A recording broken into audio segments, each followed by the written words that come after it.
Welcome back to I Did This Instead of Killing Myself, a stand-up comedy podcast in Greenville, South Carolina. It is the week of November 21st, 2022. My name is David Bakker. Thank you for listening.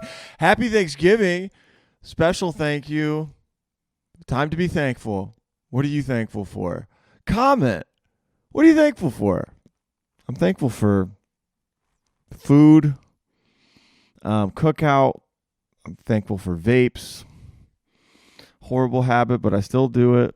Thankful for you guys. Thank you for podcasting. People who listen to stuff like this. Local. Yeah. I hope you guys have a fun Thanksgiving. We have an abbreviated week of comedy because of that. But take a break, eat a lot, and enjoy this week's episode too. Got a very good guest today. My guest today is Ubad Olowolowo. I just butchered his last name. Ubad is a new friend of mine. He's from Nigeria originally. And his full name is very hard to pronounce. Just try to read it on the screen. Ubad Olowolowo. He's originally from Nigeria. Now he lives in Huntsville, Alabama. Ubad comes to Greenville because of his work. He's in sales, insurance, that kind of thing. We don't talk a ton about that, but basically he has a few months out of the year where he's here and he does comedy, and he's been doing comedy for several years. Grew up in Huntsville, Alabama, and he's very funny on stage, incorporates his background through that, and we saw each other at Radio Room and did an interview, so hope you enjoyed this interview. We learned all about his background, his family from Nigeria. He shares his mother's experience when she, who had lived in Nigeria in the rural part for her whole life, came to America for the first time, and shares his mom's experience of having ice cream for the first time, seeing America from the perspective of only being in Nigeria her whole life. We also talk about our first kiss, not him and I, first, whatever. When we were kids, I share mine, he shares his. And, yeah, a lot of other stuff too. I really enjoyed this interview. I think you will too. Check him out. I think he's in town a little longer. And follow him so you can see him on stage. Great dude. All right, before we get to the interview, though, here's what's going on this week in local comedy, the week of November 21st, 2022. Tonight, Coffee Underground, 6 o'clock. So when the sign-up goes up, show starts at 7, 6:30 sign-up, but get there by 6. No Expectations Comedy, Travis Thubband, Craig Holcomb. Tuesday, we have Radio Room. I'll be hosting this week, 8 o'clock show. Show up, sign up. Also on Tuesday with the Art Bar in Columbia, hosted by Patrick Fowler. That's an 8:30 show. Also on Tuesday, we have The Odd, hosted by James Harrod. On Wednesday, Tom Emmons, Swamp Rabbit Comedy open mic at the VFW Post 9273 in Piedmont, 7 o'clock show, 6:30 sign up. Also, we have the Disclaimer open mic in Asheville at 8 o'clock. Carrie Goff and company. Point of contact. No Comedy Zone this week. Happy Thanksgiving. Friday, I'm not sure if they're doing it, but I'll just say shout out and ask Dante for sure. But all jokes aside, at Habiba's Mediterranean Restaurant, that's a 9 o'clock show. Saturday, very special show, one-man show by Craig Holcomb. He's doing a show at Paper Moon Studios, 2415 Old Buncombe Road. Doors at 7, show at 8 o'clock. Proceeds are to raise money for the Timeless Therapy Clinic. And this weekend at the Comedy Zone, Friday, November 25, we have Coco Brown. She's got one show on Friday at 8 o'clock and 2 shows on Saturday, November 26th at 6 and 9 o'clock. Tickets available at greenvillecomedyzone.com. All right. Happy Thanksgiving. Hope you guys have a great week, and hope you enjoy my interview with Ubad. Here it is. By doing like some Zoom episodes, I didn't get a chance to like. Yeah, we do everybody. Okay, all right. We're rolling right now. Okay, we're rolling now. Yeah, we are. Oh wow. Dude. Okay, all right. That's how chill we are. That's how informal it is. Okay. But yeah, Ubad. Well, that's what I say. Yeah. Could you give me your full name for the folks at home? Okay, so My full name is Obarunim Olowolowo. That's in the Nigerian Can I try and dialect. say it? Go ahead and mess it up. Omaruni. You sounded. I think I need you to say it again, actually. Obarunim Olowolowo. Obaruni Olo. Yeah, but that would be the Nigerian dialect. Okay. Language we speak. Okay. So there are two main tribes in Nigeria. Well, the northern part's mostly Muslim, southern part is mostly Christians, and the Christian part. Two main tribes where I'm from, Igbo and Yoruba, and I'm from the tribe of Yoruba. Yoruba? Is this the southern part of Nigeria? Yeah. Mm-hmm. So you're from the Christian part? Yeah. Okay. And the language we speak, my tribe speaks, is Epe. Epe. Epe? Not even close. Yeah. It's spelled Ekpeye, and you got to kind of bath the Epe. Epe. Epe. Epe. Epe. Epe. Am I still not even close? Close enough for a white guy. Close enough for a white guy. I'll take it. Yeah, so and the way it's pronounced is Obarunim Olowolowo. Obaruni Olowolowo. Yeah. So it's spelled you might need some ad libs here, but it's spelled UBADHUNIM. HUNIM. Yeah, so that's my first name, and then my last name is just three letters, just over and over and over and over and over again. Okay. Yeah. Okay. OLOWOLOWO. Yeah. When we publish this episode, I'm going to put your full name. Yeah, do that. And then when I have to say it, I might just put you bad. Yeah. Well, how I got my nickname, Miss Chun, my fourth grade teacher. That lady, she was a snake. Oh man, she was a mean lady. This was back in 90s growing up. Yeah. And I remember back then, like she had this yardstick, and if you were misbehaving, she'd reach out and touch you in the head. Yeah. And it was more than a little touch. She actually broke quite a few yardsticks. She broke the yardsticks on the kids' hands? Yeah. Their head. Their heads? Yeah. Yeah. I mean, she hit you over the head if you were misbehaving. So did she say, you bad? Well, she started calling me you bad. Because the first four letters of my name are UBAD. Because you're bad? Yeah, I might have been a little bad back then. Yeah, straighten up now. But yeah, and so that's how I got that nickname, and it just sort of stuck. So, yeah. So that was in the States, though, right? Yeah. That was a teacher in the States. Mm-hmm. So I was born in Nigeria, and we moved to Huntsville, Alabama, of all places. Yeah. Yeah, when I was 4 years old. Yeah. So, yeah. What was it like moving to Huntsville? Well, to be honest with you, I don't remember any of it. Really, because I was 4 when we moved here, so I really don't have very many memories, before kindergarten. Okay. You know what I mean? I don't know. Do you have any memories before kindergarten? Not before kindergarten. Yeah. No. Mm-hmm. A few. I kissed a girl under a picnic table when I was 5. Hey, I remember that one. Okay. All right. Yeah. Then I didn't kiss a girl again until high school. Yeah. Dang. I was like, man, this is gonna be great, and then no. But yeah, you're right. Aside from that, very fuzzy pre-kindergarten. You don't really remember much. Yeah, so you remember the first girl you kissed, huh? Yeah. I remember my first girl. Her name was Robin. Robin, if you're watching, I'm still mad at you. What? Okay, so tell me the story of your first kiss. All right, so there was this girl, Robin, in my kindergarten class, Miss Wise's class, and she told me to kiss her. I didn't even like girls back then. Yeah, I didn't want to kiss her, but I kissed her anyway because she pretty much made me kiss her. Yeah. And then she told the teacher on me, and I got in trouble. Dude, you got me too'd in kindergarten. Yes, in kindergarten, man. What kind of kiss was it? It was just like a little peck. Peck on the lips? I don't even remember if it was a peck on the lips or the cheek or whatever, but I know I didn't want to do it, and then I got in trouble for it, and I'm just like, girls are horrible. That ain't like girls for a while, but that didn't last too long. So yeah, Yeah. I remember my first one was with the neighbor girl when we were living in Grand Rapids, Michigan. And she was older than me, and I think she liked to play house or something like that. Okay. And she was definitely the assertive one. It was the same thing. She asked me to kiss her. Uh-huh. It was under the picnic table, under this little Fisher Price picnic table, and I was like, "Oh my gosh, that was the craziest thing ever." After we packed, and then we were moving on. And I was like, "Do you want to kiss again?" And she didn't want to. Oh man. You didn't kiss another girl till high school? Well, I kissed a girl in 8th grade. Okay. But not like a real kiss. The first time I ever made out with a girl was junior year of high school. Okay. Which that's pretty late, I think, for most. I grew up in a Christian home, and they put the fear of God into me about anything sexual. So I was timid when it came to making moves. But yeah. So anyway. Hey, that's what's up. What was your first real? Oh man.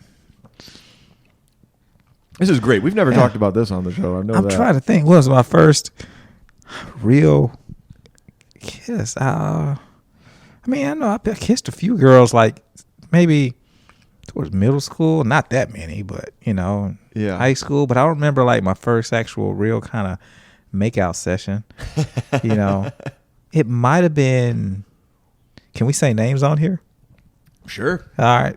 Jennifer Hudson. Jennifer Hudson? It might have been her. I'm not sure. Yeah. But anyway, I do remember. What I do remember better than the first kiss is the first time I ever saw poontang. Yes, this is the first time I ever saw poontang. Okay. And I remember it because of how sick it got me. Just from seeing it. You were disgusted? Yes, I was totally disgusted. What? Yeah. Why? I don't know. It just looked disgusting. 'Cause I didn't know what it was supposed to look like. Wait, this is a real life, or did you see a picture on the internet? No, this is real life. So okay. We were in science lab, and I guess we're gonna go. So let's just say that I'm gonna change the names to protect the guilty. All right. Yeah. So science lab. Let's just say their names are Latrice and Esther. Okay. And it was one of those things where you drop your pencil and you show me yours, I show you mine, right? And I didn't really want to. In the class? It was in science lab. So was the teacher in the room? Yeah, she was in the room. Well, so why are you guys flashing each other? We were bad. We're just bad kids, And again, bad, dude. I didn't even want to. Okay. I didn't even want to. You're the victim here. Yeah, I am the victim. Yeah. I am the victim. These women out here just entrapping you. Exactly. And Latrice, she was more like a bully. Because first she was like, you show me yours, I show you mine. I was like, no, I don't want to do that. And then I was like, you do it. No. She's like, you do it. You go first. No, you go first. Then she was like, well, Esther, she'll show you hers first. So I'm like, okay. So she pretty much made Esther, because she was a bully. She made Esther show her stuff, right? And so I dropped the pencil and she had it, whatever. And I remember looking at it and I was just like, oh, I was sick to my stomach. I was like, oh, why does it look like that's so nasty? Yeah. So yeah, and I didn't show mine because I was so like my stomach hurt for like the rest of the day. Yeah, because I'd never seen anything like it. I was just like, because I mean, when you shower with your brothers and sisters. But you're not looking, you know what I mean? So I don't even remember what, I just don't think of, but just someone else's. I was just like, oh, it was definitely not. But again, that was a victim. Yeah. I got me too'd again. Dang. Yeah. I remember a pretty traumatic experience in a YMCA locker room. Mm-hmm. Nothing bad. Yeah. But I was playing racquetball with my uncle at the YMCA downtown Grand Rapids. When it's like super early in the morning and you're playing racquetball, there's like all the old guys are in the bathroom at the YMCA and they walk around naked without towels. And, just see full frontal nudity with old men. And it's pretty traumatic. They just don't care. They're just walking around. Like they're like happy about it. They're like, oh, wow, this is our time to just show off our dogs to them. And I was like, dude, yeah. Like to your point. I mean, you see, at that age, like maybe like I had brothers. Yeah, but you don't even think bath anything time, about whatever. it. Yeah, we're not looking. Yeah. So yeah. Mm-hmm.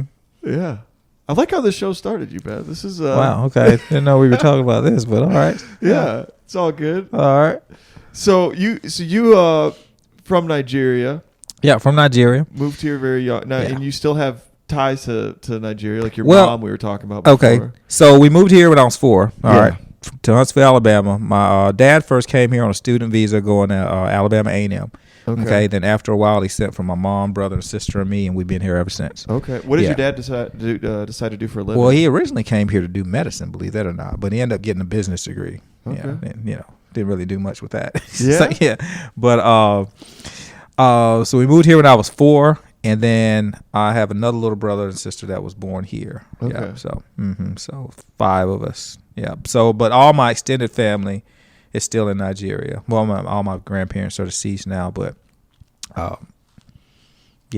aunts, uncles, cousins, all those. Yeah. Yeah, and you said you haven't been back. You were gonna go. Yeah, back. I was supposed to go back August of last year, but I ended up catching COVID. Yeah, of all things. So ended up catching COVID and couldn't go. As I got me, my mom, and my aunt some tickets to go back, and I was really excited to go. Ended up catching COVID. Now they still went, and so my aunt got stuck here basically. Yeah, that's why we were going to take her back basically.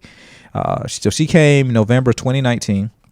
And she was supposed to go back like in like April or May of 2020. Yeah. Well, the whole world shut down in like February. Yeah. So she was stuck here. But like I said, like don't feel sorry for her at all. Okay. She was having the time of her life. I mean, she gained like 30 pounds when she was here. Okay. Because she wasn't used to eating any time she wanted to. Yeah, it's just what kind of stuff did she say? Like she's experiencing America for the first time, essentially, right? Yeah, and she had very limited English because she's from the rural part. You know what I mean? Okay. Yeah, and so rural that we don't even know how old she really is. It's just an assumed age that was on her passport. Okay. Yeah, she was probably born at home, no hospital or anything. She still cooks over a wood stove, like a wood fire, basically. Yeah. And so she's from the rural What's her part. approximate age? Well, I think on there said like 80 something. 80 something. Yeah, but we don't really know. Okay. Yeah, it's crazy. So that's crazy. So she went from rural Nigeria to metropolitan like America. Yeah, it was. What kind of stuff was she noticing? Like, you know what? Was it overwhelming? Like all the activity and all the stuff. Yeah, it was very overwhelming for her, and it is really quite humbling, to be honest with you. She never had ice cream before. Yeah. Think about that. Yeah. Being in your 80s and she had never had ice cream before. Did you see her eat ice cream for the first time? Well, my sister, because she first came in to Baltimore where my sister lives. Okay. And then she, came to Alabama. So my sister was telling me this, like she'd never had ice cream before. She never even had pizza. You know what I mean? So, I mean, if you're used to like, basically rice and fish or chicken and, you know what I mean? That's, even if you have a meat, you know what I mean? So it's very humbling. I took her to Subway one time and, you know how Subway is, you order what you want. I was like, just get whatever, just tell them what all you want on it, get whatever you want. So I'd order my stuff and then I looked back and her face was like she's seen a ghost and she was terrified. You know why she was terrified? Why? Because of all those choices. Yeah. Just at a Subway. So, I mean, I didn't get it at first and then it clicked. And then, so, I helped her, order what all she wanted and everything. But yeah, it was very, very humbling, man. Yeah. That's crazy. I actually feel the same way about Subway. I got you. Not the same way. But like, but I think that's true in general. Like human psychology, choices are overwhelming. If you give somebody too many choices, they'll just shut down or be like, "Oh, I don't want to deal with that." You want to keep it. But that's why Subway frustrates me compared to like Jimmy John's. If you go to Jimmy John's, I just pick number 9. Yeah, there you go. And you put everything on it. I don't have to think about what to pick. But Subway, they're like, "Do you want this? Do you want this? Do you want this? Do you want?" I'm like, dude, I'm paying for you to come up with the formula. Just give me the thing. Give it to me fast. Yeah. I mean, I know a lot of people like to pick what they want, but Jimmy John's bread is so hard, though. Yeah. I'm not a fan of their bread. Yeah, I used to love the bread, but I see what you're saying. It almost has like a synthetic taste to it. Yes. It's white bread, so it's like, I think, it's they say wheat bread's healthier for you. Yeah. It's like, yeah. It's white bread like wrapped in plastic. Yeah. That's what it's. Yeah. Sorry, Jimmy John's. Yeah. So I still, I fuck with Jimmy John's, but I hear your point about the bread. Yeah. But that's crazy. So she was just overwhelmed staring at all these options. Yeah. And I mean, is that more like variety of food that she's accustomed to having an option? Just variety of anything. Variety of anything. Yeah. Yeah. Yeah. Another story. So my mom and my sister had took her to the aquarium in Atlanta. Oh. Yeah, so I never went there. I lived in Atlanta for 4 years, but I never went to the aquarium. I've been in an aquarium, quite a few different aquariums around the country. I've just never been to the Atlanta one. Yeah. So my sister, she said that she was acting kind of just a little weird, like she wasn't like her normal self. And anyway, when they were leaving, she asked like, "Are you okay? Like, everything all right? Do you not feel good?" And you know what she said? What? She said, "All these fish here, nobody eat them." Nobody eat them. I mean, and they said they just busted out laughing. Yeah. Like, so she's like, "You pay money just to look at, just to look. So yeah, it took her to an aquarium, and she thinks she's at a high-end fish market, man.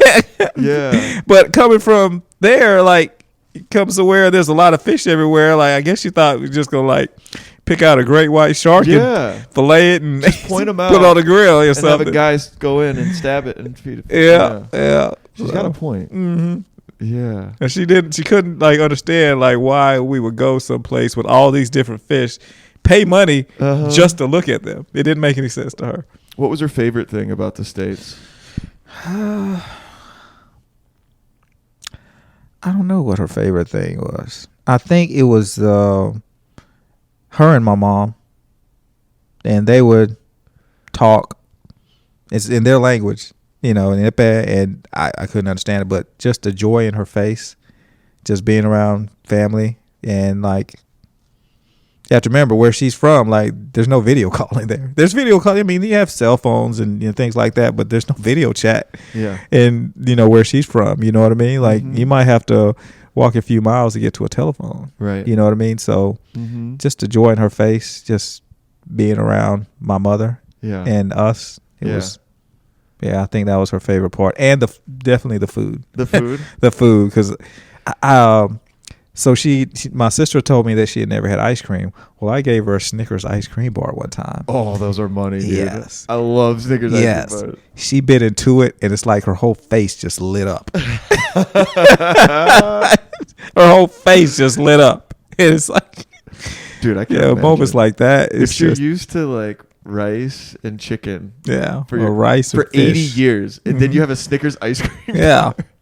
Just that would be overwhelming, mind blowing. Yeah. That's awesome. I like your positivity too, by the way. Before we started recording, I asked you how your day was, and you're like, "It's amazing. Never had a bad day." No, I don't know. Here in America. Yeah, it's Yeah, I don't really believe it. I mean, I'm not gonna say you can't have a bad day, but I guess it's all in how you look at it, perspective. Because really, your average bad day, like really, how bad is it? Yeah. You know what I mean? I can see if someone passed away, or but even if you got in a wreck, if you walked away from it, you know what I mean? Like, the car is replaceable. You know what I mean? Like, your life is not. I mean, how bad? Like, your bad day, if you got in a wreck and totaled the car that you just bought yesterday. Think about being somewhere where you don't even have a refrigerator. You don't know what you're going to eat tonight, much less tomorrow and the rest of the week. Yeah. So perspective. Yeah. Yeah. One of my bosses told me, I was working at AIG, American General, years ago, and he said something to me that I never really thought about. He said, if you can open your refrigerator and get something out of there and eat, you are richer than 2/3 of the world. Yeah. Yeah. Think about that. That's insane. Yeah. I don't know how Nigeria compares. I've never been to Africa. I've been to Haiti before. Are you familiar with Haiti? Yeah, I've never been to Haiti, but I've been to the Dominican Republic. So okay, yeah, the Dominican Republic. I've never been there, but same island, and when I went there, it was insane. I mean, everybody told me it would be crazy because the infrastructure there is not what we're used to here, and the political system is just very chaotic. And,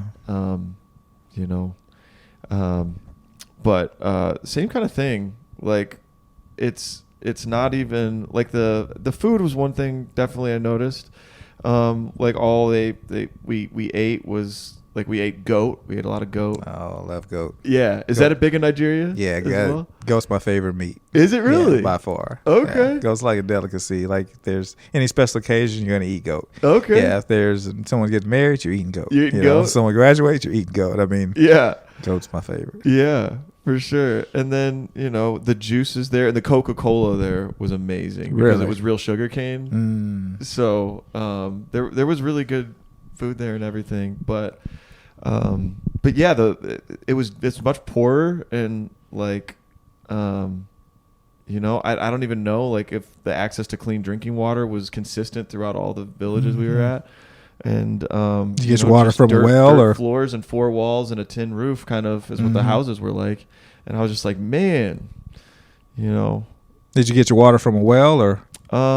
Our place, I think we had bottled water somehow. Okay. that kind of came in on a truck. Okay. But yeah, I think depending on like who you're talking to and like the villages, I think they got water from like a well or a stream nearby, which I don't know if there was anything wrong with that, but I'll tell you a story about that in a sec. Yeah, no, go ahead. So this is kind of nasty, but go ahead, dude. When my mom got her citizenship, she had took my little brother and sister that was born here because no one had actually seen them. This was years ago, and I remember my little brother telling us that everyone just doo-doo's like in the river and stuff, right? But it's the same river that you drink out of as well. Wait, that's how it is in Nigeria? Yeah, where they were, a place where they were at. Yeah. And I was just always thought like, so you drink, I hope you're there drinking upstream. Yeah. and defecate downstream, but I always thought that was just a little, Yeah.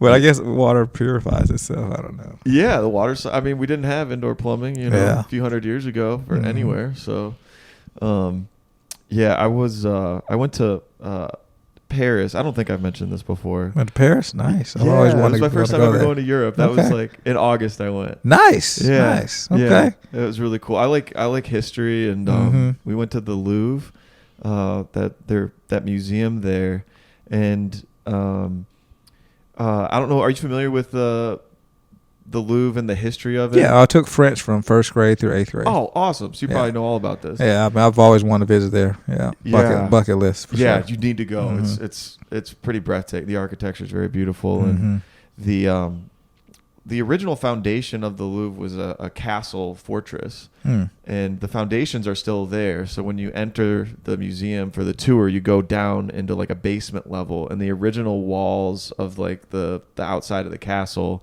are still there, and they actually have rocks and with the markings of the stonemasons, because in that time they would as a show of their work, they would sign or make a mark to say that they had quality work and could be hired for other jobs, I guess.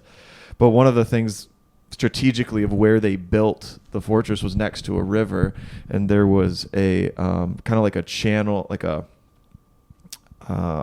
tube, I guess, in the stone wall where like all the human waste would go down, and it was wide. It was wider than it needed to be. And they think that's because they would also put bodies down it, like when people died. Oh, wow. Okay. Yeah. And there was like a moat around it, but the moat connected to the river. And then the river, there would be like a current, and that would flush all of the waste and I guess bodies downstream. Yeah. So, yeah. So maybe similar setup to the... Yeah, maybe. as long as they're upstream, they're drinking water upstream, they would be good. But... Yeah. But yeah, man, I like talking about that kind of stuff because I feel like, we do have a lot of modern day amenities to be thankful for. There's a lot of problems in the world, but there's also a lot of good stuff. Yeah, definitely. So, dude, so you live in Alabama now, but you're visiting Greenville. You visit Greenville for work for periods out of the year, right? Yeah, so I'm up here for like 2 months every year. We do the South Carolina School District's benefits, their medical, dental, vision, all that stuff. So I'm usually in the Greenville area, and so it's the school system that's your clients. Yeah. Okay. Yeah. So school district. We do a lot of school districts, hospitals, and plants. So, open enrollment times the busiest time of the year. Yeah. It sounds like really important. And I know I'm like way overdressed for this. It is important. You are balling out right now. No, this is. I didn't get a chance to change y'all. So no, I told you you're the best dressed person who's ever come and done this interview. Not on purpose, y'all. I didn't get a chance to go home and change. I would have been late. So here I am. Right. So how did you get connected in with the Greenville comedy scene? Were you doing comedy before in Alabama? Well, or did you start when you kind of started coming up this way? So I've been coming to Greenville since 2013. All right, so 2 months every year since 2013. And I started doing comedy. A buddy of mine, shout out to John Tilson. Yeah, it's a white guy from Boston. Hilarious. He lives in New York now, following his dream. Do your thing, Tilson. But so we travel together and stuff. I do a lot of traveling with my job, and he would go to these open mics. and I'd hold the camera for him. You know what I mean? Yeah. And one day we were talking, and he was like, "Man, you ought to go up there." I was like, "I'm not going up there." And he's like, "Man, you're pretty funny. You ought to go up there." I was like, "Yeah, nah, I'm not doing that." So John Tilson was doing mics here. Yeah. Well, no, not here. Whenever we would travel together, he would find open mics and he would do it. Oh, okay. Yeah. So I do a lot of travel. Go anywhere. Yeah. So whenever we travel together, he'd always find an open mic and do it. Yeah. All right. So I know I'm telling you a long story how I started doing it in Greenville, but we got time, bro. Okay. So fast forward a few years later, you know what I mean? I'm not even working with him anymore. And I went to a local comedy show in Huntsville, Alabama. Yeah. And when I tell you, like, I didn't laugh that whole time. And, I got a pretty good sense of humor. I don't think it's that hard to make me laugh. You're like, these people suck. Yeah, they sucked really, really bad. Yeah. So I left there thinking, like, man, I can do a better job than that, So I hit him up the next day, and I tell him, I went to this local comedy show, and it's like, it was just not funny. You know what I mean? And I know he had done open mics, and he's hilarious. Yeah. So he was like, man, you ought to go up there and do it. I was like, yeah, but I don't have anything to talk about. Yeah. So he starts telling me all these stories that I've told him over the years, and he was like, just do all those. So I was like what? So he started telling me like a story about like how my dad tried to kill Santa Claus. Like, yeah, true story about why? That's a whole nother thing. Okay, I want to put a pin in that and come back to it. Okay. Yeah, and just like different stories about how I grew up in a Nigerian household and the differences and all that stuff. And like he was like, man, all that stuff has me rolling. You ought to just go up there and talk about it, like talk about that stuff. So pretty much all my comedy is like, pretty much how I grew up, and it's all based on some type of reality. You know what I mean? Yeah. And so I was still traveling. So I didn't start out doing it back home because I was too chicken, basically. Yeah. You know what I mean? But if let's say I'm in freaking Arizona or something, I don't know anybody. Yeah. Instead of me being stuck in a hotel room, after work, I go out, find an open mic, do some comedy. If I bomb, I never have to see any of those people ever again. Yeah. And it was just like, it was exhilarating. It's like no pressure at all. Yeah. So anyway, one year, I was here in Greenville. It's like, hey, I did some comedy. And anyway, people seem to like my comedy. So. Dude, you do great. Thanks, man. No, it's awesome. Very funny. Yeah. Yeah, man. So it's funny. He pointed that out to you, the stuff in your life. I feel like that happens with me still. Like the things that you think to write about aren't always what ends up resonating. Yeah. Like sometimes you just talk to a friend about something that you're frustrated about. Yeah. And then they'll be like, dude, you got to talk about that. And I'm like, dude, I don't even think that's fun. I just, that really annoyed me, or that was something that happened to me. And they're like, no, that's funny. Like that's, it comes from your experience. But, so, okay. So your first time was where, in that Arizona mic, or was it here? No, my first time that I ever did it was actually me and a bunch of my friends. We had rented a lake house or something. I think we went kayaking. Or was it a lake house? I don't remember. But I did it because I've been wanting to do it. After I talked to John Tilson, I got a few stuff together, and so I just did it for a bunch of my friends, and it was like close to the Ocoee River. We rented like a little lake house or whatever, and went kayaking and stuff. And anyway, I did it in front of them, and they seemed to like it. But they were all my close friends. They weren't going to give me like Dude, the I can't truth. believe you did it in front of your close friends your first time. Yeah, I would not have done that. Well, I got good friends I knew weren't going to BS me. Really? You know what I mean? And it wasn't like, it was about maybe 12, 13, 14, friends, girlfriends, all that, and their girlfriends and all that. So I did it in front of them, and they liked it. And then like I was headed to Cleveland like 3 weeks later. And then I did it in Cleveland, and man, I've had the bug ever since. It's something about being on stage, and I've said this before, like the feeling you get on stage, I don't think better is like pussy and food. You know what I mean? I don't know how you feel about it, but I mean, when you're up there, you're killing, you're getting laughs. What's better than that? Pussy and food. What else? Nothing. Yeah, I mean, I laugh because you're right, man. You're right. A friend of mine recently described the feeling as, still to this day, like I do it every week, have for 2 years, and like multiple times a week, and I still get nervous every time, a little bit before. There's like that adrenaline right before you go on. It feels like you're jumping out of a plane every time. You don't know what's going to happen. And when you're up there, oh man, it's amazing. And well, if it's going well, it's amazing. If it's going bad, if it's going bad, you just want to shrink. It's almost equally like as good as it can be on the bad side. But think about doing bad where the town where no one knows you. And you never have to see anybody. It's like no pressure at all. Yeah. Although I do remember a show I bombed in rural Tennessee in front of people that were just confused about what I was saying. And after that, oh man, I remember we went to Hooters afterwards with the buddies. I was like, dude, fuck these people. Like, they don't understand anything. And I was like, no, I just wasn't funny. But it is nicer if you know they're never going to see you. Yeah, it is. But you said, pussy. I laugh too because after shows, I have a tendency to like binge eat late at night. I'm like riding the high. I'm like, dude, I'm going to get some cookout and I'm going to like crush. Yeah. And it's nice if you got a girl to talk to too. Yeah. Single at the moment, but you know. Yeah. That's good too. That's good too. Oh man, so you were hooked ever since, huh? Yeah. So do you have any like goals in comedy? Like, are you content to kind of do it at a local open mic, occasional book show level? Or do you have like ambitions to kind of take it to another level? Man, to be honest with you, like I love comedy, I really do, but I'm not quitting my day job.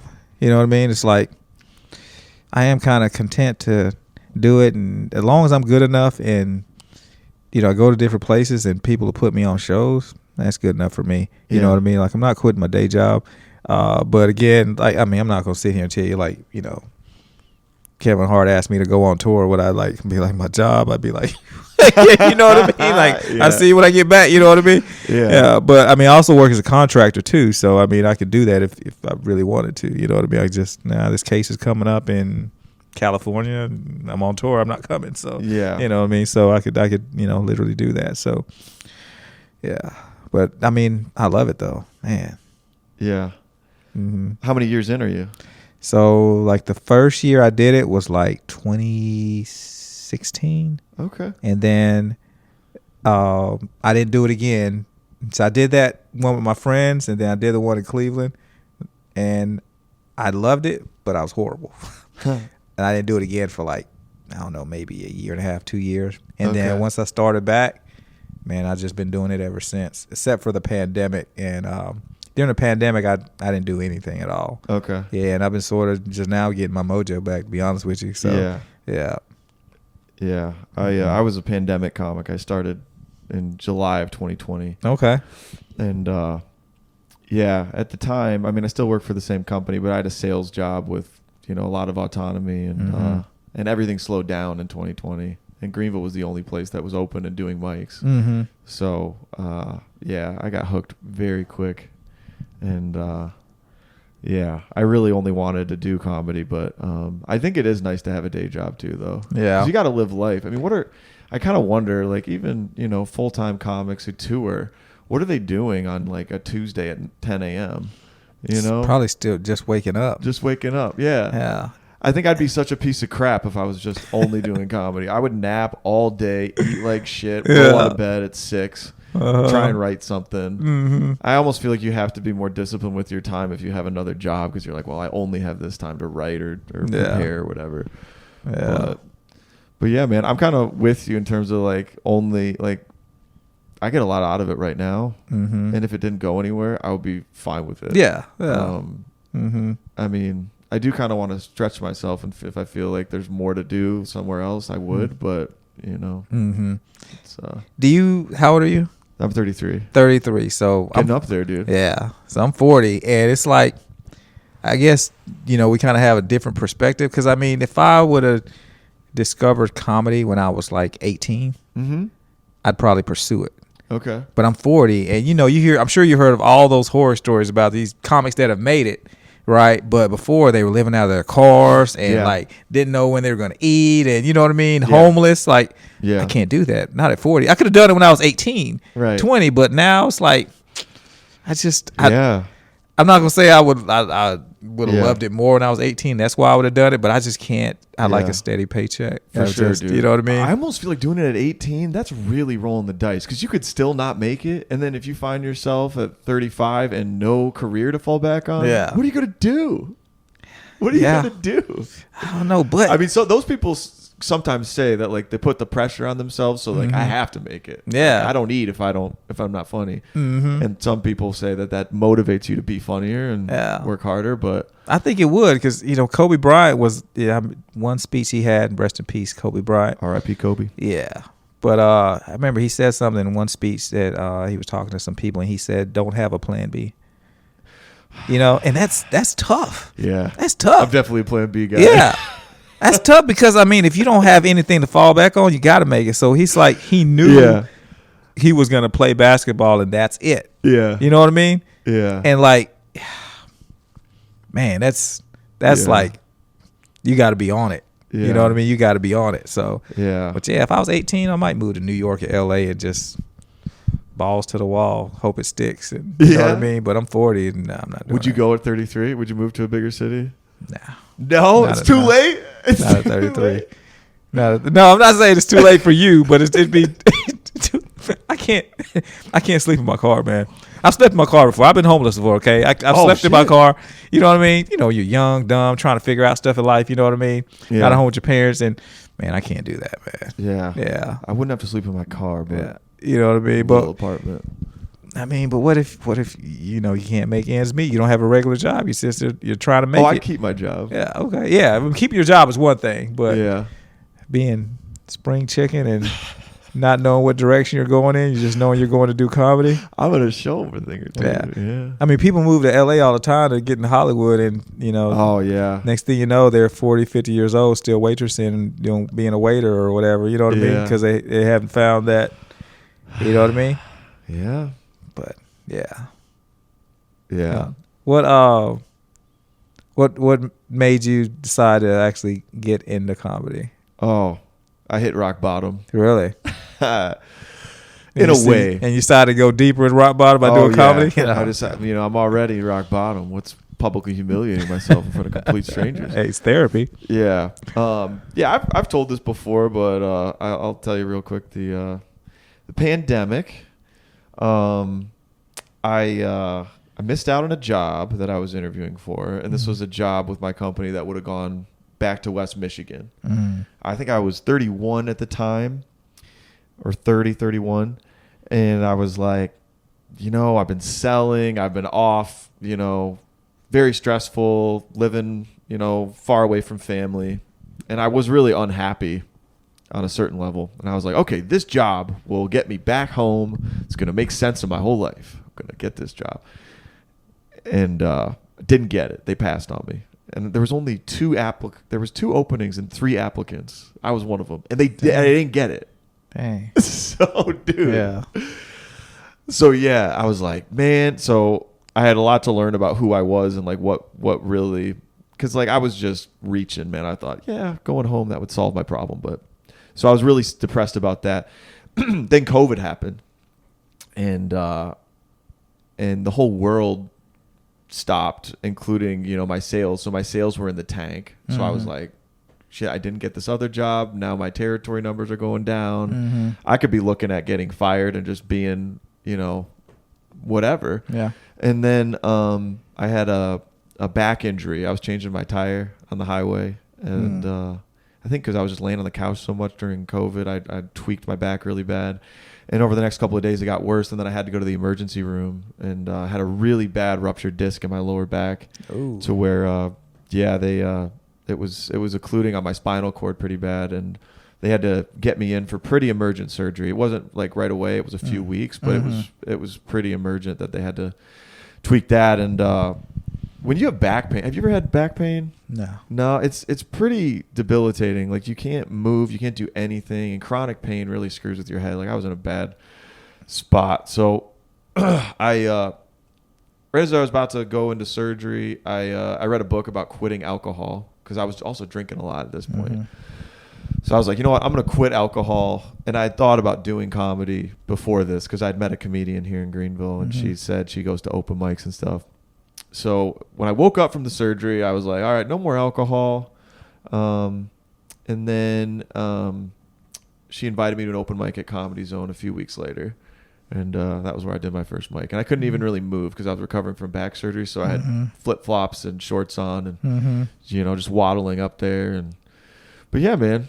And I'd love comedy, growing up and stuff. Just never thought, doing it myself would be an option, or I didn't know local comedy was even a thing. Yeah.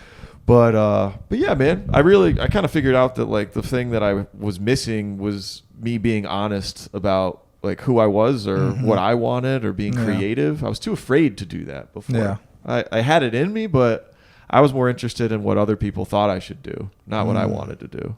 I picked all of my stuff. And all of my stuff in life I picked kind of safe. Like, I think you'll approve of this, so I'm going to do that. No. I picked a really good company to work for because that's what other people think is cool. Yeah.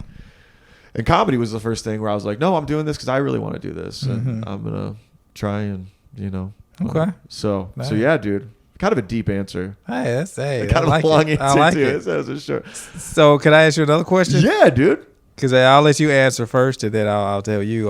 Yeah, I want to hear. When is the moment that do you remember when you actually fell in love with comedy, whether it's watching it, performing, whatever? Do you remember when you fell in love with it?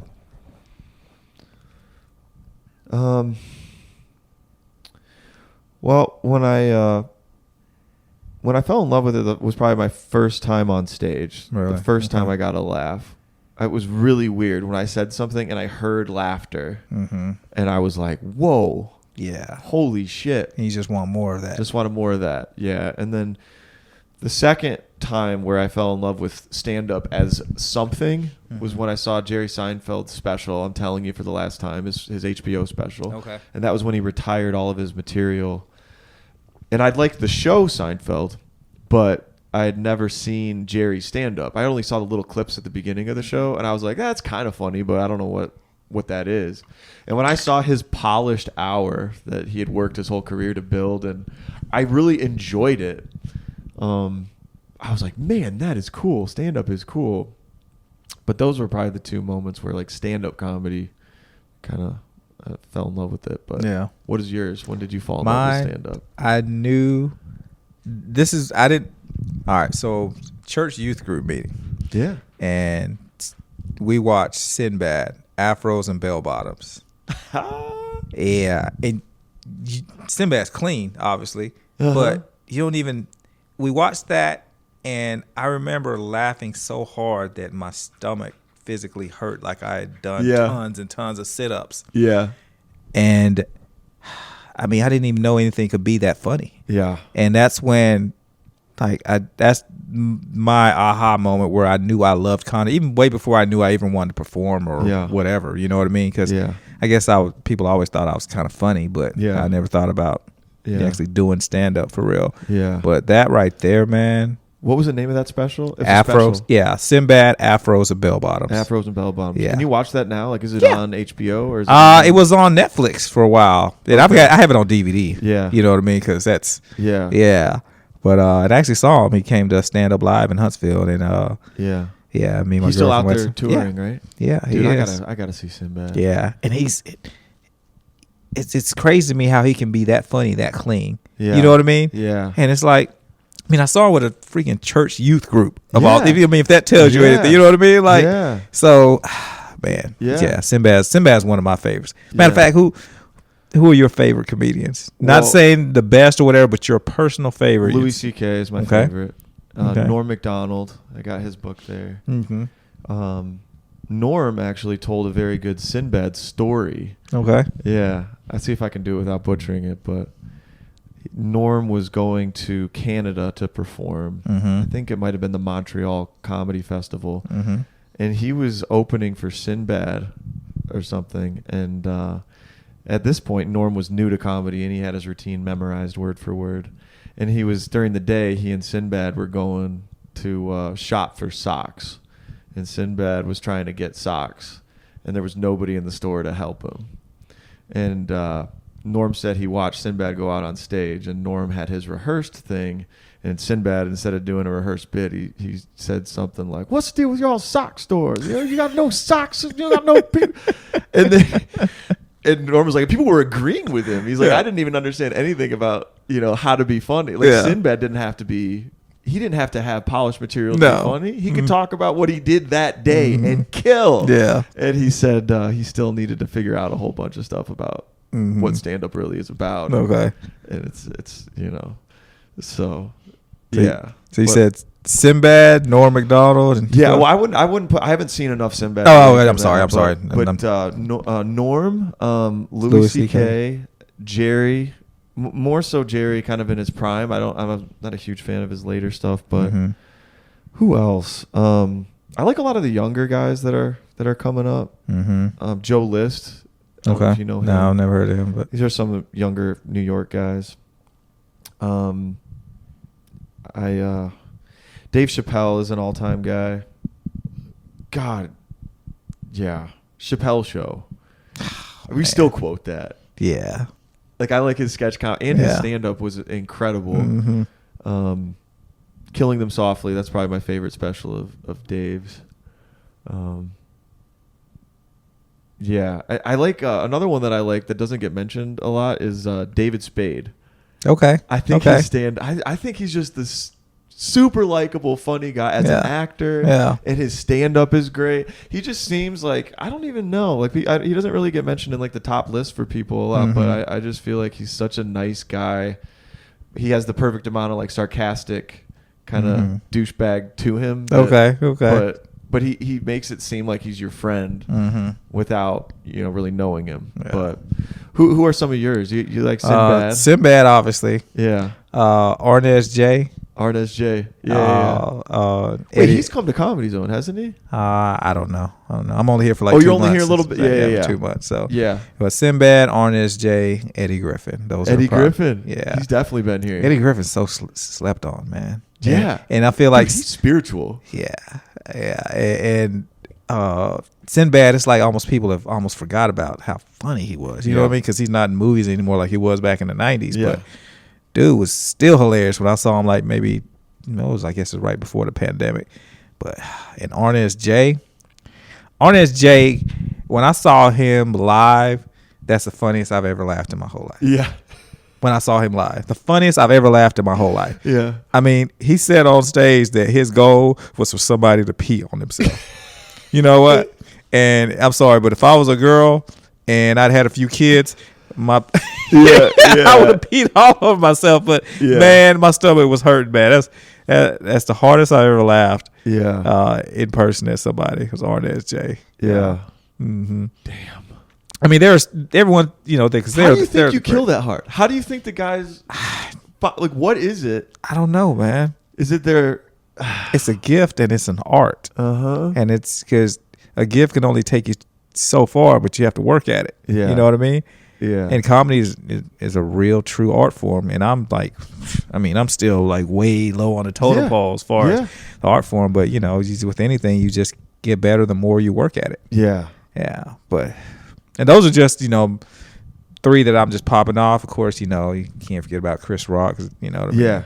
And of course, you have your greats like, Eddie Murphy, Richard Pryor. Richard Pryor was a little bit before my time. You know what I mean? I never got Richard Pryor as much as I've watched a little bit of some of his specials, not a lot. Yeah. But like he's listed as like the GOAT, and I laugh harder at Eddie Murphy, I think, than Richard Pryor. I mean, Richard Pryor's still really funny. But it might have been funnier if you grew up in that era. You know what I mean? So, but then again, you can turn on Eddie Murphy Delirious and still laugh. Like, you know what I mean? So I don't know. So it's all subjective. Everyone's got their favorites. Not everyone's favorite basketball player is Michael Jordan. You know what I mean? Yeah. So he's not mine. I hate him. I hated Michael Jordan growing up. Why? Man, because he kept beating all the teams I liked. You know what I mean? Yeah. I didn't like Kobe either, man. You didn't like Kobe? No, because I was a Laker hater. Yeah. You know what I mean? So yeah, but I respected him. Now he's a bad man, but that don't mean I liked him because you know what I mean? I'm still upset about the, Yeah. Shoot, the 76ers and they lost, man. Mm-hmm. Yeah, I wanted AI to win a chip so bad. AI? Yeah, I wanted to win a chip so bad. And then after they won, you have to remember the Lakers were undefeated. Right. In the whole playoffs, and then they lost the very first game to the 76ers. In the finals? Yeah. Okay. So think about undefeated for round 1, 2, and 3, go to the finals, and you lose against AI. Yeah. I was like, man, they got it. Yeah. If I was a betting man, if I would have had money back then, I would have bet everything. But no. Yeah, he was the shit back when I was in elementary school. Everybody wanted the Allen Iverson shoes and Kobe shoes too. I think I had some Kobe shoes. Yeah, Kobe was the man, but I hated him. Yeah. And then there was this one game where like Shaq fouled out, and I just knew like, okay, Shaq fouled out. Oh, we got this now. And then Kobe just went freaking Superman. Yeah. You know what I mean? Who's your team? You know what? I live in Alabama, and we don't have a pro team. Like Alabama is our pro team. You know what I mean? Football. Yeah. So sorry about your. Oh man, why you gotta bring this up? We're recording this the week after that Tennessee game. Yeah, I was having heart palpitations during that game. Yeah, my heart was like. That was a good game. No, it wasn't. No, it wasn't. No, it wasn't. No, when I think of a good Alabama game, it's like 50-0. Yeah, you know what I mean. Where the field, the stands are half empty at halftime. That's what I think of a good Alabama game. Want? Yeah. Wait, you would prefer undefeated blowout in the playoffs? Yeah, no, they're not even on our level. Yeah. You know what I mean? Instead of going back and forth and like, man, so many penalties. Like, man, let's not even talk about that right now, man.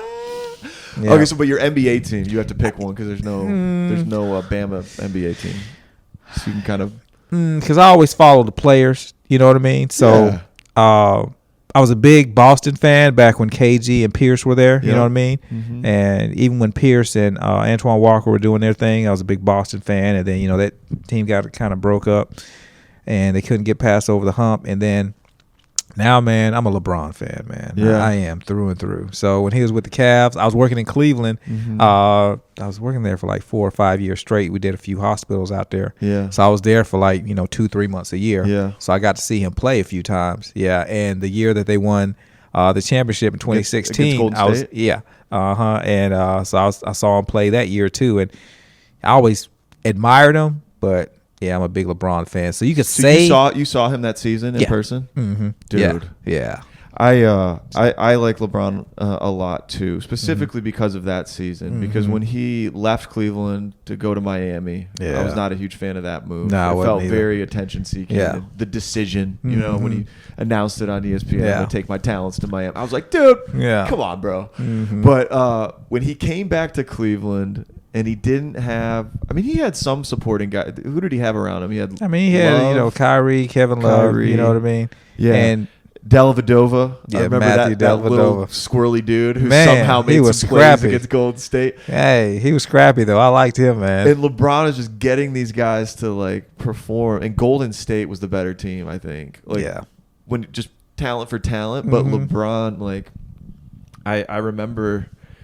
2 moments in that championship. One was when he Golden State had like a fast break and LeBron came from behind and blocked Andre Iguodala's shot. Pinned it on the glass. And then I remember when the buzzer went off and when they won the championship and LeBron threw the ball up in the air and screamed. Yeah. And it was not to show off, it was pure from here. Yeah. Like he had spent every last ounce of sweat, effort, energy to do that. Yeah. And I was like, that's fucking badass. Yeah, dude. That is. And I almost feel like even if I were a Cleveland fan living there, the fact that he there's nothing more you could ask from him. That's why when he left the second time, it wasn't any uproar. Right. You know what I mean? And people forget, he really should have won 2. He should have won 2, y'all, because that first year, you have to remember, Kevin Love got hurt and Kyrie. Yeah. So his supporting cast was Matthew Dellavedova. Yeah. And I mean, deli time, baby. You know what I mean? So yeah. I mean, if he would have had Kyrie and Kevin that first go round, I think it would have beat Golden State the first time, and they wouldn't have had that dynasty because if he would have beat him the first year, would have beat him again the second year. Yeah. And they might when they got Kevin Durant, it was pretty much over. But So he's with the Lakers now, right? Yeah, he's with the Lakers. Are they any good this year? The first season game was just day before yesterday, and they played Golden State. Golden State blew them out, but He needs some help. Yeah, he needs some. They need to get rid of Westbrook. Yeah. They need to. I don't know why they thought that would work. Yeah. But no, they just need to get rid of Westbrook. The NBA is an interesting league. Like you said, you're a LeBron fan. I feel like now more than ever, it's a player-driven league. Yeah. And if you don't have your 3 superstars or 2 at minimum, you're not going to be relevant. And it's just, hedging for the draft. Yeah. But it is fun. I mean, especially playoff time. Is basketball your favorite sport to watch? Yeah. So I'm a little weird because with basketball, I don't really watch college anymore. I can't keep up in college like I used to because, the good players leave after 1 year. Mm-hmm. So with basketball, it would be NBA, and football, I'm all about college, man. Okay. I don't really keep up much with NFL. Maybe after, the playoffs hit or something, I'll keep up with a little bit. Yeah. But, college football and NBA basketball, that's what I'm all about. Yeah. Dude, I'm the opposite. Really? Yeah. And I'm in the minority down here in the South because down here, college is the thing. And Clemson, dude, they're so obnoxious. The Clemson fans. I'm like, dude, with your khakis and your freaking polo and your class ring. I'm like, dude, get out of here. No offense. There's probably a lot of Clemson people. Yeah, they definitely are. Yeah. But I'm a Packers fan. Okay. Hard. I grew up there. I was in Michigan for a little while, and then I was my dad got a job in Green Bay. Okay. And I moved there in '96, and that was when Favre, Reggie, all those guys. Reggie White. Yeah. People forget about Reggie White. They don't really understand how much of a beast Reggie was. Yeah. Oh my goodness, that raspy voice right there.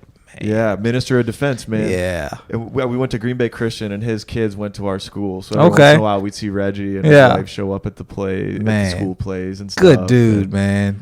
Yeah, dude. Very good. Yeah, that's sad he passed away. Yeah. But yeah, man, the Green Bay was hard not to fall in love with the team because there's nothing to do up there. I mean, have you ever been to Green Bay? No, I've never been. Dude, as a kid, it's fine. As an adult, I don't know how I would enjoy it, but you don't have to watch football. Yeah. You see all the players on like the local car dealership commercials or just at the grocery store. They're part of the community. Oh, wow.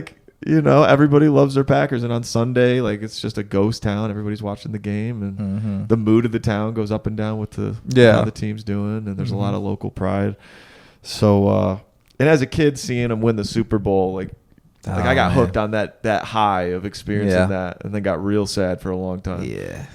But, we've got a good squad. We've been lucky with Favre and Rodgers to have 2, franchise QBs back to back. And we're usually somewhat in the mix. But, yeah. Anyway, yeah, it kind of felt like that's my excuse. It kind of feels like I'm rooting for a college team in terms of the tradition and the it's about money, I guess, but it's not like the Dallas Cowboys where it's like a corporation. It feels a little bit more down to earth. And Cowboys, y'all are the most delusional fans ever. I hate the Cowboys. Yeah. I think I hate them less now. I hated them more in the 90s because in the 90s I was scared of them. They were good in the 90s with Aikman and Emmitt Smith, Irvin, and then when they got Dion, they kicked our asses. They had our number. Now I'm like, Cowboys, we can beat you guys. Yeah. But, yeah, man. Speaking of NFL teams, so you ever gotten booed on stage? Yeah.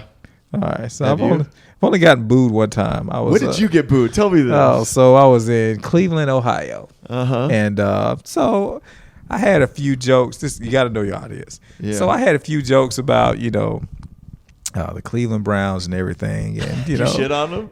Just a little bit. It was going good because, people were laughing. Like, yeah, we suck. But this joke here got me booed out. So I told them that the Cleveland Browns were the only junior varsity team in the NFL. Dude, I'm surprised I made it home that night. What did they do? Just tighten up the... Oh, they were like, boo, boo. Yeah. That's the only time I've ever gotten booed on stage. Dude, my Alabama could beat you guys. Yeah, that's why I was saying, it was all funny games. But that joke there, when I told them that the Cleveland Browns were the only junior varsity team in the NFL, there's no coming back from that. Yeah. Yeah. But hey. Yeah, it was fun. Yeah, I got booed on stage in Atlanta. The all-black crowd. Oh, really? Yeah, dude. It was... So from a white guy's perspective, all right, so white crowds and black crowds, of course the mixed crowds are, whatever, right? But which ones do you prefer? Because I don't know if I have a preference, but I will say that black crowds they're harder because 75% of the audience is like this. Yeah. You better make me laugh. Yeah. So, go ahead. Yeah. I don't know if I prefer one or the other. Mm-hmm. I probably perform in front of all black crowds less frequently, but what I've learned is you got to bring energy. Yeah. If it's in an all black room, Mm-hmm. and you can't fuck around. Like you better be funny. You got to come out funny fast. And funny in an all black room to me is like, don't bullshit around. Don't beat around the bush. Like hit them with the punchlines fast. And they can tell if you're being authentic, and they can tell if you're not. Yeah. So like they're not gonna give you the benefit of the doubt. No. Yeah. No. And you got to get their attention.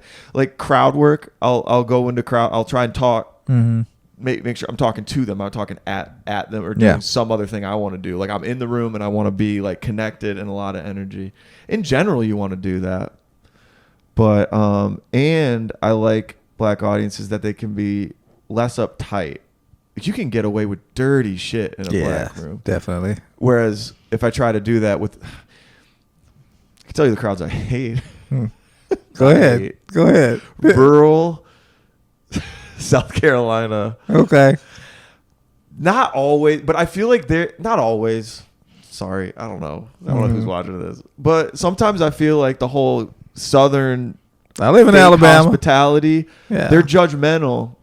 We're in the Bible Belt. Yeah. You know what I mean? I live in Alabama. So, nice to your face, judgmental, bless your heart kind of vibe. Like they're judging you. So you got to find a way to connect in a way that like shows you understand. But, you know, I got to ease into that versus just being myself right away. Yeah. I got to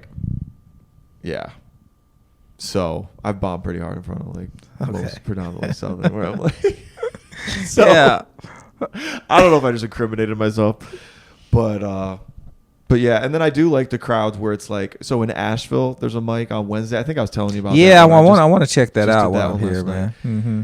And I think I like crowds like where it's like a city where there's a real mix of like a lot of different segments of people. And Nashville is like a tourist town. So like at that mic, there's people that are just walking around downtown and it'll come in. And, you know, comedy zone will have some of that dynamic too, where there's like a mix of everybody. But yeah, I think I probably like those the best. But yeah. What about you? Man, you know what? Black crowds are harder. Yeah. But I like the challenge. Yeah. You know? Yeah. Like there's this club's not even open anymore, but this hood club back home. And so I did a show there and I never bombed so hard in my life. Oh man, it was horrible. So it's the first time I got heckled. Of course at a black club, right? Yeah. First time I got heckled and I didn't know what to do. Yeah. And so I just tried to ignore it. Yeah. And then he just got louder. He's like, "You ain't funny. Next." Yeah. Get off the stage, motherfucker. You know, and oh man, I just it was so bad. It grows. The post, like the wave. You know, when people start the wave, just a few people at first, and it's the whole crowd. Yeah, it was. It was awful. I know exactly what you're talking about. Yeah, it was bad. It was so bad that I just walked off stage in the middle of my set. It was so bad. But there's deeming line there. So fast forward a year and a half later and I do the same club. I'm a lot more sick because it really bothered me because I got heckled and I didn't know what to do. Yeah. Now if I get heckled, oh man, that person's gonna wish they never walked in. Tell them to shut up. Well, all right. So back to that night, got heckled. So I was there with a couple of partners and stuff, right? And it wasn't my best moment. All right. So like I found that dude after later on that night because it was at a club. After the comedy show was over with. And so I pretty much was like, went up to him like, what's all that you were talking? You know what I mean? So I was ready to like go upside his head. The guy who heckled you? Yeah, the guy who heckled me. You confronted him? Yeah, I did. No, man, I know we're laughing about it, but I mean, I should have done that. You know what I mean?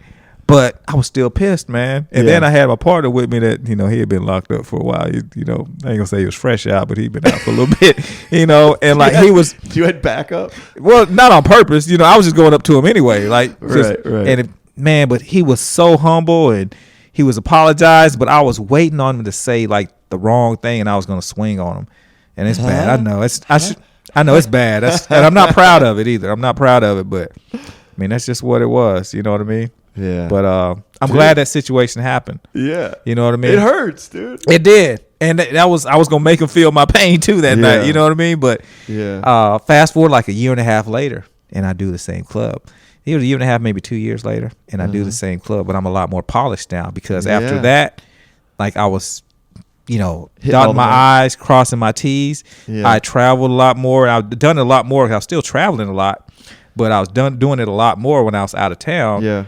Just so I could be more seasoned. Yeah. So I go to that club, man, I freaking kill. Nice, dude. And I got to record it. Nice. So it's like, oh man. Yeah. And that feeling. You got to slay that dragon, man. Yeah, I slayed it. Yeah. Yeah, it's like, man, that's one thing that I'm really, really proud of. When I went back to that club and I slayed it, and even the host, he was telling one of my other parties, he's like, man, you better redeemed himself. He said, it's like, man, you better redeemed himself. You like, good now. Yeah. And he wanted me to come back after that. You know what I mean? Yeah. Yeah. But, man, it felt so good, man. It felt so good. Yeah. Yeah.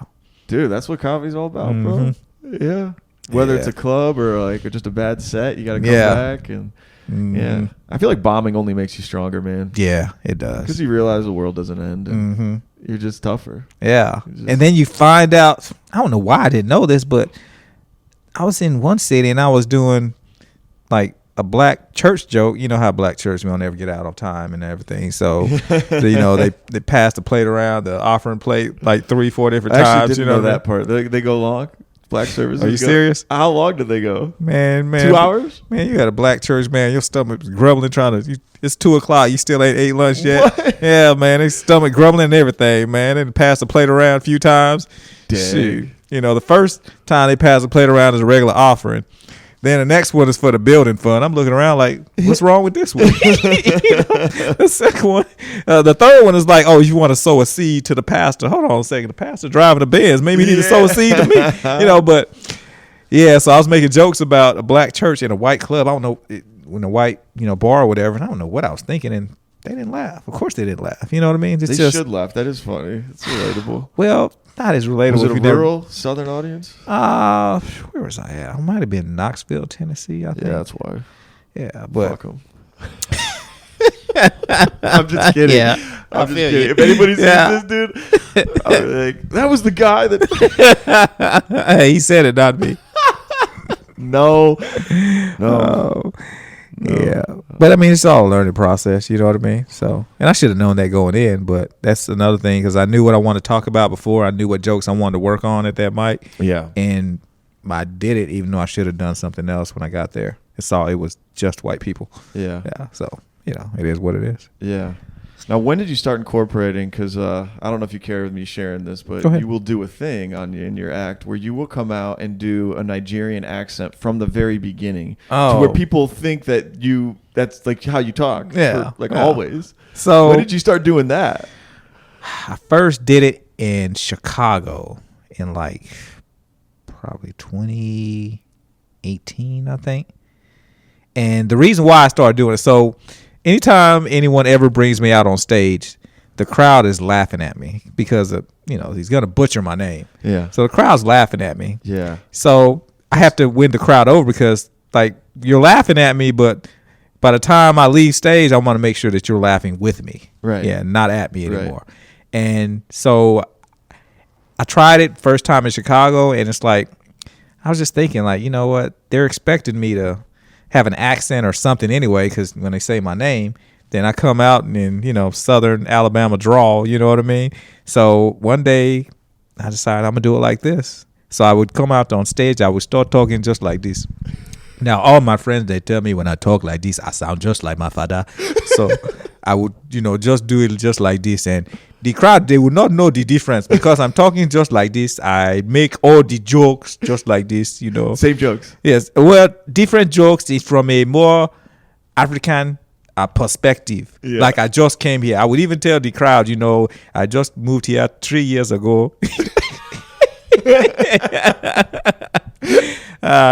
I'm dating an American woman. She won't marry me. She thinks I just want my green card. So I would just do the whole set. Yeah. Just like that. And then towards the end, I'd be like, do the reveal, and then it's just, man, the look on people's faces when I would do the reveal. But after screwing with them the whole time. Yeah. It's like, because they're invested at that time in what I'm saying. They believe everything I'm saying. Right. And they like, you know what I mean? And then they're like, dude, holy shit.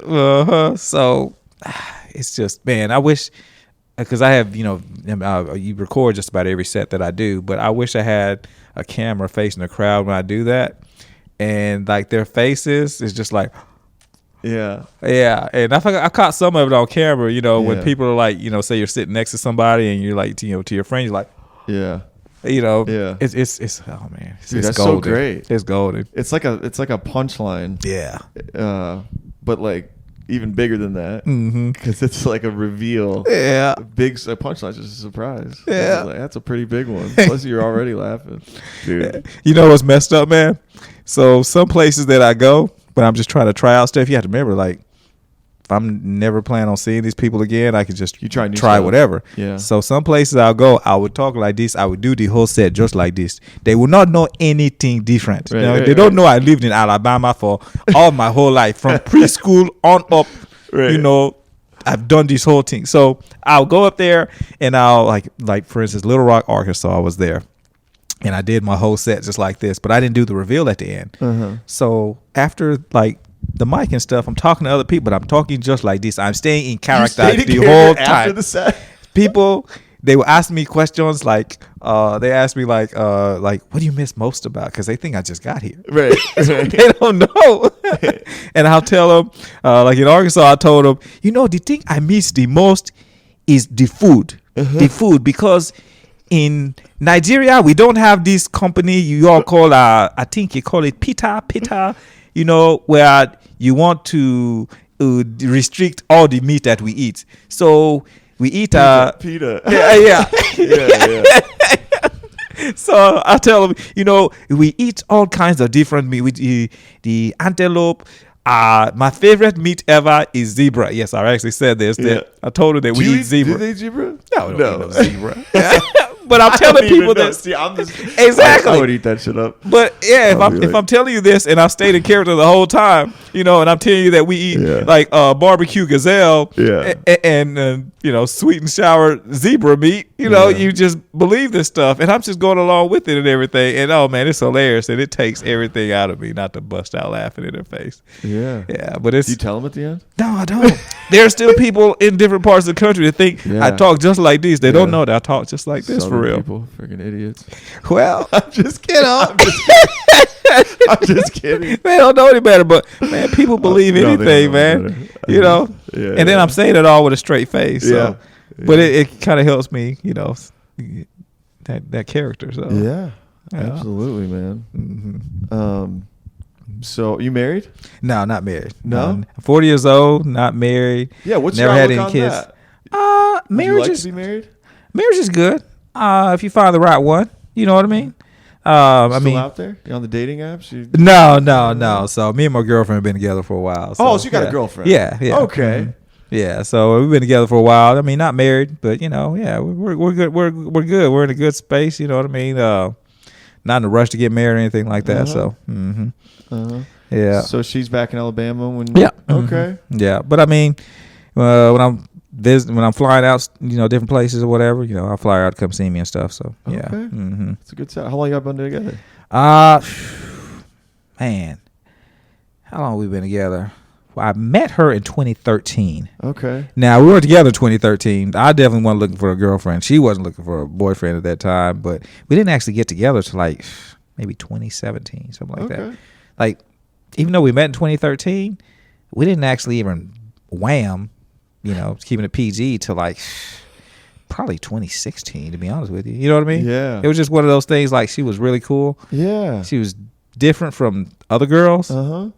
And it wasn't you just like. Clicked? Yeah, we just sort of clicked. On a friendship level first? Yeah. It was, I would say it was organic, but it was something like organic. You know what I mean? Yeah. So, I'm taking all the mental notes I can right now. Oh, man. Dave, trust me. I'm not no expert on it now.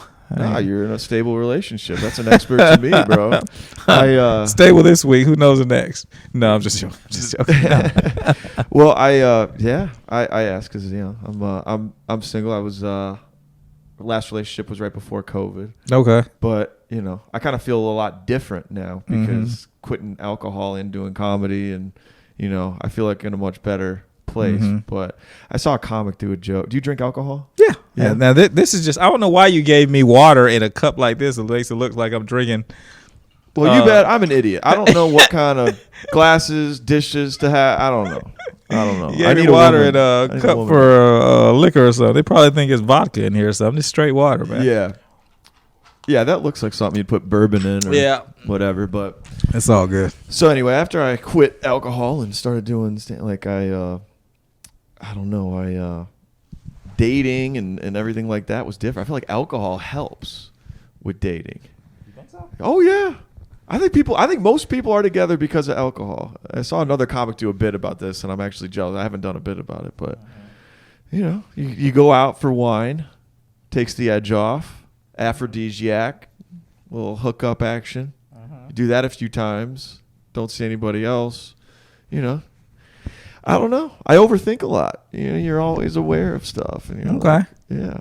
So I've dated on and off since, but haven't. I'm more hesitant to commit to one person right now. So, yeah.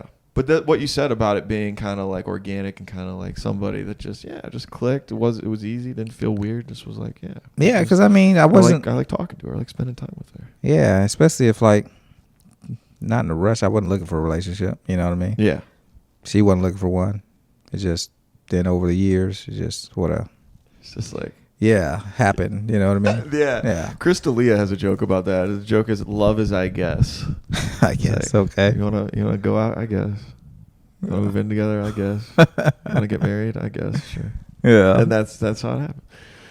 So maybe that's the secret. I don't know. Yeah, don't take my advice. I'm definitely not no expert. So. Nah, man, you're doing great. I love it. 7:30, we got to head to the Comedy Zone. Okay. Or I do. I don't know. Are you gonna I don't know. I might go up there. I don't know. Yeah, I don't know. I guess I will. But I hate going up there dressed like this, man. I feel like I'm so overdressed, man, you know? Well, I think you're looking good, man. Yeah, but I guess. Just go up there and do the Nigerian accent out of the gate. Okay. And yeah, I love that. But yeah, man. Anything else anything you want to shout out? I usually ask that towards the end. Shout out? Yeah. Are you an active social media guy? Man, I'm really not. I guess I should. People tell me I need to be more because I have a Facebook. That's it. I don't really post very much though. You know what I mean? I don't have an Instagram, no Twitter, no place to find your comedy, no YouTube channel, no. I mean, the YouTube channel that's linked to my email address, and I got some videos on there, and people want to see a video, and I'll shoot them a link or something like that. But I don't really try. How nonchalant Ubad is. This is great. This is what you're supposed to be. It is. Yeah. I'm sure it doesn't help your comedy career though, being this nonchalant. But I mean, like watch my shit, like yeah. I mean, you can add me on Facebook, but if you send me a random friend request, I won't respond because I don't know you. So don't follow him. Don't even do it. Don't even look him up. You won't be able to spell the name anyway. There's only one of me though. There's only one. This side of the Atlantic Ocean. There might be a few more on the other side of the world, but yeah. So, I want to ask you. I had asked some closing questions like this before, but what's your biggest regret in life? You don't have to pick a heavy one, actually, if you don't want to. Biggest regret in life. Yeah. Do you have anything you regret you wish you would have done differently?